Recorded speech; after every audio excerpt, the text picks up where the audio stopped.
Hi friends, you're very welcome back to the second video of complex numbers. In the previous one, we looked at how complex numbers look like, and now here we are going to start by looking at the conjugate of a complex number.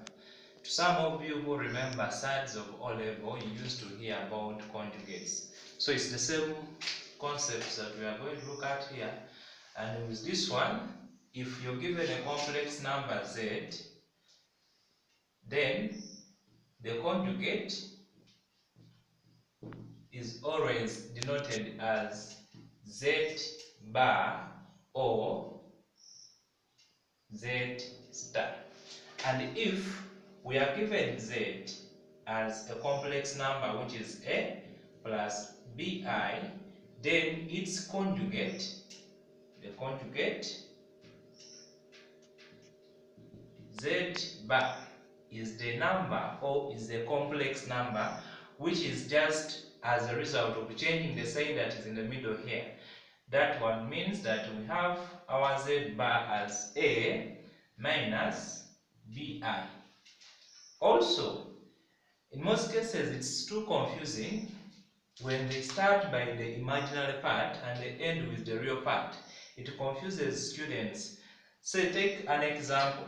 If you're given a complex number W and they say this W is a number IY minus X, and they ask you to find the complex conjugate W bar, what changes is the sign in front of the imaginary part. If you're to check this, the conjugate of a complex number Z, we change the sign that was in front of the imaginary part.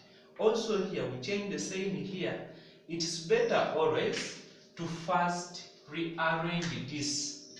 We rearrange and have it in the form of a complex number that starts with the real part. So that here our real part of W becomes negative X plus I Y, and the complex conjugate W bar becomes negative X minus I Y. Say, always we are seeing that the numbers that we are dealing with, the imaginary part has always been positive. Say for instance, if they give us a complex number R, which is say X minus IY, and the question wants us to find the complex conjugate of this, the order is the same. We always just change the sign of the imaginary part, meaning that here our R star or R bar is going to be X plus IY.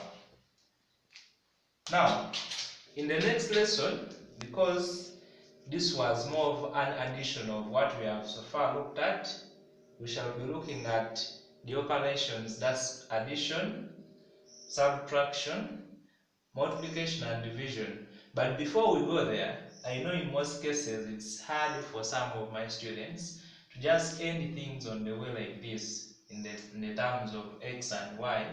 They may be wondering, now if I have real values, say if we are given an example that says find Z bar, given that Z from a number 1, say Z is 2 plus 5I. We say that if you look at this and you want to get Z bar, the solution for this, then Z bar is going to be a number which involves changing the sign of the imaginary part of the complex number. So this becomes minus 5I. So if we have from a number 2, a number W, which is negative 1 out of 10 plus, this time let's take a minus 3 over 4I, then the question, if it wants, the question was referring to Z bar. So if we have, say, another complex number Z, which is negative 1 out of 10, then the Z bar is going to be negative 1 out of 10 plus 3 over 4i. Always it is this sign here that is before the imaginary part of the complex number that changes for us to get the complex conjugate. See you in the next lesson when we are looking at the operations.